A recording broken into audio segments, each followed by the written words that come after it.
लगाण वर्षारे भुशुड़िला school श्रेणीघर एवं विपद संकुल अवस्था थिबा अतिरिक्त श्रेणी गृह चली पिलांकर पाठपढ़ा। कंधमाल जिला बालीगुड़ा ब्लॉक अंतर्गत बारखमा पंचायतर नाड़ापाटांग प्रकल्प उच्च प्राथमिक विद्यालय देखा मिली एभली अवस्था। वर्षा कारण श्रेणीगृह भुशुड़ी पड़ी वर्तमान भंगा आजबेस्ट घरे पाठ पढ़ुंट 77 जन छात्र छात्री। स्कूल अवस्था शोचनीय थिबारु एबे पिलांको विद्यालय को छाड़िबा को असुरक्षित मणुछंती अभिभावक।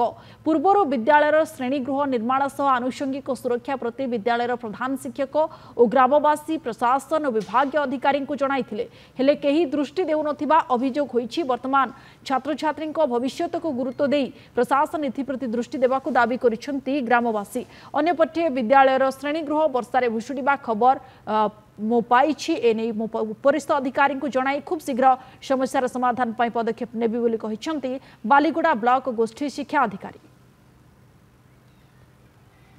प्राण वर्षारे स्कूल छात्र सब भांगी जाइछि एवं तार आउ किछि अंश जो बड़ कांश रही से होछि आमे विभाग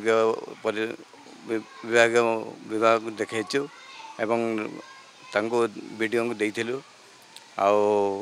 तापरे हमर बीओं देइछु चेयरमैन को ए विषय जनइछु जे कोनोसी कार्य हेई नाही जेमिति पिला माने सहजरे पाठ पढ़ी पारिबे एवं स्कूल को प्रतिदिन भलरे आसी पारिबे सुरक्षा भी रही पारिबो। तेनु आमे एतिकी अनुरोध करूछु। तो वर्तमान पिला मान को आमे स्कूल को छाड़िबा पई भय करूछु काई आ जो घरे पिला ने पाठ पढ़ुचंती से घर रो भी अवस्था ठीक नाही।